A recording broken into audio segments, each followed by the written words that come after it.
আর একটা জিনিস আমি ভাবলাম আপনাদের সাথে শেয়ার করি। আমি সাধারণত আমার নিজের কাজের বা ব্যক্তিগত পেশা থেকে কিছু শেয়ার করি না, but I think I found something very interesting, যেটা না শেয়ার করলেই নয়।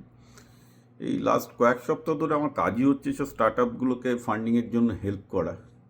তো আমি হঠাৎ একটা জিনিস অবজার্ভ করলাম যে লাস্ট 3 মাসে আমি যেসব স্টার্ট আপগুলোর পিছনে বা ছেলেমেয়েগুলোর পেছনে সময় দিয়েছি, সবই আমেরিকান অবশ্য, তাদের মধ্যে কোনো ইন্ডিয়ানও নেই।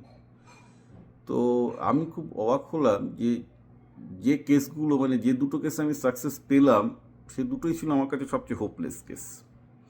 মানে প্রোডাক্ট হোপলেস, সেই প্রোডাক্টটার ট্র্যাকশন অর্থাৎ কাস্টমার সেরকম কিছু ছিল না। কিন্তু দ্য থিং ইজ যে যে দুটো ছেলে অ্যাকচুয়ালি টাকা তুলতে পারছে সবচেয়ে সফলভাবে বা টাকা তুলতে সফল হলো, সেই দুজনের মধ্যে একটা জিনিস ছিল, সেটা হচ্ছে যে নিজেদের প্রতি অদম্য বিশ্বাস, হার না মানা মনোভাব, পজিটিভ থিঙ্কিং এবং কন্টিনিউয়াস এগিয়ে যাওয়া রিস্ক নিয়ে।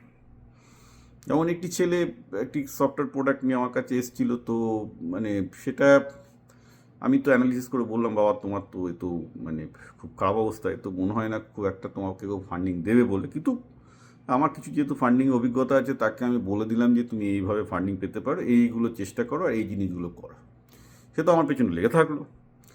লেগে থাকার পর তাকে যাকে আমার এত হোপলেস মনে হচ্ছিল আর কি, এই ডিসেম্বরের মধ্যে এইসব ঘটনা হয়েছে, তা যাকে ডিসেম্বরের 25, 30, 26 তো ওর জন্য আমি কিছু কাজ করে দিলাম, বললি ঠিক আছে তুমি এই জিনিসগুলো করো, দেখো কি হয়। সে কাল আমাকে জানালো সে মোটামুটি তার $500,000 তুলে ফেলেছে এবং আরও 10 মিলিয়ন সে পাবে সেখান থেকে। মানে তার মানে $500,000 তুলেছে, আরও 10 মিলিয়ন মতো সে প্রতিশ্রুত আছে। তা আমি খুব অবাক হচ্ছি, অবাক হলাম এই জন্যে যে আমার হাতে আরও অনেক বাকি কোম্পানি ছিল যেখানে মানে ফাউন্ডারের যথেষ্ট এক্সপিরিয়েন্স আছে, প্রোডাক্ট খুব ভালো বানিয়েছে, প্রোডাক্টের ট্র্যাকশনও খুব ভালো, আমি সেসব প্রোডাক্ট নিজে চোখে দেখেওছি তাদের এখানে গিয়ে, সেগুলো কিন্তু কিছু করতে পারছে না। তো আমি ভেবে দেখার চেষ্টা করলাম যে where is the difference actually. তা দেখলাম যে যে ছেলেগুলো, যেমন আমি একটা কথা বলছি, যে ছেলেটার কথা বলছি, একজন ছেলে আমেরিকান, সে খুব ভালো ডিজাইনার, 25 বছরে সে নিজে একজন ইঞ্জিনিয়ার, খুব ভালো ডিজাইনার, খুব ভালো প্রোডাক্ট ডিজাইন করেছে, সেই প্রোডাক্ট ডিজাইনটা সুন্দর হয়েছে, তার জন্য টাকা তুলছে, তার ট্র্যাকশন যথেষ্ট হয়েছে, কিন্তু টাকা তুলতে পারছে না, অর্থাৎ যেটা দরকার সেটা করতে পারছে না। তো আমি দেখলাম যে সে যে পারছে না, তার একটা মূল কারণ ছেলেটা প্রচুর হেজিটেট করে।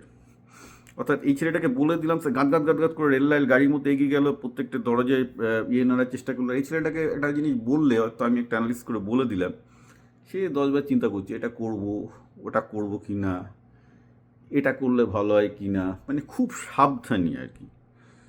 এবং যার জন্য সময় যাচ্ছে, রিস্ক নিতে ভয় পাচ্ছে, অ্যাকচুয়ালি চিরকাল ভালো একটা ইঞ্জিনিয়ারিং কাজ করে এসছে, ফলে একটু টেকেন ব্যাক। তো এরকম অনেক কাছে যারা মানে ইঞ্জিনিয়ার, ভালো ইঞ্জিনিয়ার ছিল, ভালো প্রোডাক্ট তৈরি করেছে, প্রোডাক্টের ডেফিনেটিভ মেরিট আছে, কিন্তু আমি যেটা দেখতে পাচ্ছি যে তাদের মধ্যে ওই রিস্ক নেওয়ার ক্যাপাবিলিটিটা নেই, যে আমি একদম সব কিছু ছেড়ে ফেলে একদম গিয়ে, যাকে বলে সদর দপ্তরে গিয়ে কামান দাগবো, প্রচণ্ডভাবে দ্রুত গতিতে এগিয়ে যাওয়ার চেষ্টা করব, তাতে ভুল হতে পারে, ভুল হলে ক্যালিব্রেট করব, কন্টিনিউয়াসলি শিখবো, ফেলড হব। মানে এই যে যে ছেলেটার কথা বললাম, একে আমি একটা বলি, আমি ওকে বলেছিলাম তুমি এই এক্স্যাক্টলি 15টা জায়গায় গিয়ে দরজায় খটখটাবে। আমি ওদেরকে সমস্ত মানে ফাইন্যান্সারদের নাম টাম দিয়ে দিলাম, তুমি এই 15টা ফাইন্যান্সের কাছে যাও, আমি জানি যে এরাই একমাত্র এই টাইপের জিনিস ফাইন্যান্স করে, কারণ আমার এগুলো আমার ডেটাবেসে থাকে যে কে কোন টাইপের প্রজেক্ট ফাইন্যান্স করতে পারে বা কোম্পানিতে টাকা দিতে পারে। তো এই ছেলেটা 15টা জায়গায় গেছে, 15টা জায়গায় গিয়ে 13টা জায়গায় রিজেক্টেড হয়েছে, একটাতে বাজে ডিল দিয়েছে কিন্তু ডিল দিয়েছে, আর একটাতে ভালো ডিল দিয়েছে, মিটে গেল, সে পেয়ে। এই ছেলেটাকে বললাম যে দেখো তোমার প্রোডাক্ট খুব ভালো, তোমাকে 40টা জায়গায় যাও, দরজা খটখট করো, এটা এই কন্ডিশনে ডিল দেবে, তোমাকে এই করতে হবে, তোমাকে ওরা এই কন্ডিশন দেবে, এই স্যাক্রিফাইস করতে। সে এখনও ভেবেই চলেছে। সে, আমি তাকে জিজ্ঞেস করলাম যে কি তুমি কিছু এগিয়েছো কাজটা, তুমি কি দরজা খটখটা চলে না, আমি এখনও ভাবছি আমাকে টাকা দেবে। অর্থাৎ যে সে যে একটা মানে পুরো স্থির সিদ্ধান্ত নেবে, অ্যান্ড হ্যাজ টু রিয়েলি মানে স্ট্রাইক, এটা করতে পারছে না। তো দিস ইজ দ্য ডিফারেন্স। অথচ একজনের প্রোডাক্ট কিন্তু অনেক বেটার। তো ব্যাপারটা কী হচ্ছে, জীবনে সফল হওয়াটা কিন্তু আমি বুদ্ধিমান, আমার কাছে প্রচুর ইন্টেলিজেন্স আছে, আমার প্রচুর প্রতিভা আছে, এটা নয়।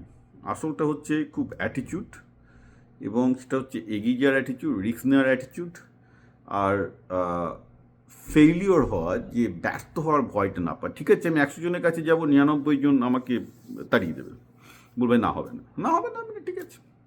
এই ব্যর্থতাটা স্বীকার করতে হবে। এই জন্যই আমি বলি যে বাচ্চাদের অঙ্ক ভুল করতে শেখানো উচিত। কঠিন অঙ্ক, সোজা অঙ্ক ভুল করলে কিন্তু আমিও খুব একটা খুশি হই না। কঠিন অঙ্ক নাও, চেষ্টা করো, কঠিন বিজ্ঞানের প্রবলেম সলভ করার চেষ্টা করো, তাতে ব্যর্থ হও, তাতে ফেলড হও, অনেক কিছু শিখবে। কারণ এই ফেলিওর মধ্যে তুমি বুঝতে পারবে যে কেন ফেলড হচ্ছি, ফেলিওরের অ্যানালিসিস করবে, তার থেকে শেখার চেষ্টা করবে, যে নিজেকে রিক্যালিব্রেট করা জায়গা। এটা আমি বারবার করে বলে আসছি যে আমাদের আধুনিক পৃথিবী যেখানে চলে যাচ্ছে, সেখানে সবচেয়ে বড় শিক্ষাটা হচ্ছে কিন্তু কন্টিনিউয়াসলি নিজেকে রিক্যালিব্রেট করা। অর্থাৎ আমি একটা কঠিন কাজ করার চেষ্টা করবো, সেটাতে ব্যর্থ হবো, কিন্তু ব্যর্থতার মধ্যে দিয়ে আমি বুঝতে পারবো যে ব্যর্থতার মধ্যেই আমার কিন্তু সফল হওয়ার সিগন্যালটা আছে। এই ছেলেটার কথা বলছিলাম যে কালকে আমাকে জানালো, যে আমি খুব খুশি হয়েছি যখন একজনের প্রতি আমি কাজ করি, সে ফান্ডিং তুলতে পারে, আমি ন্যাচারালি খুব খুশি হই।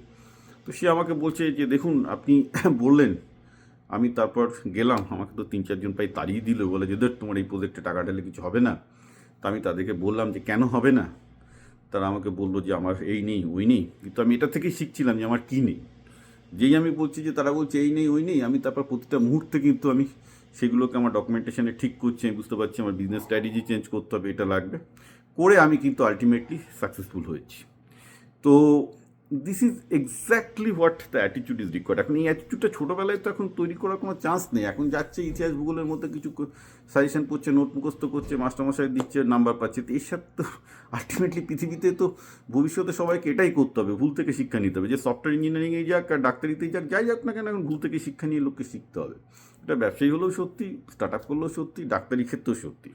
আমি এটা নিয়ে আরও একটা ভিডিও করেছিলাম যে কেন আমি ছেলে মেয়েদেরকে সিবিএসই বোর্ডে যেতে বলি। কারণ দরকার এখন সেই শিক্ষাটা যেটা নিজেরা প্র্যাকটিক্যালি সেলফ লার্নিং করবে। স্কুলের শিক্ষা টোটালি ইউজলেস, ওই সব কিছু হবে না, দরকারই নেই জীবনে।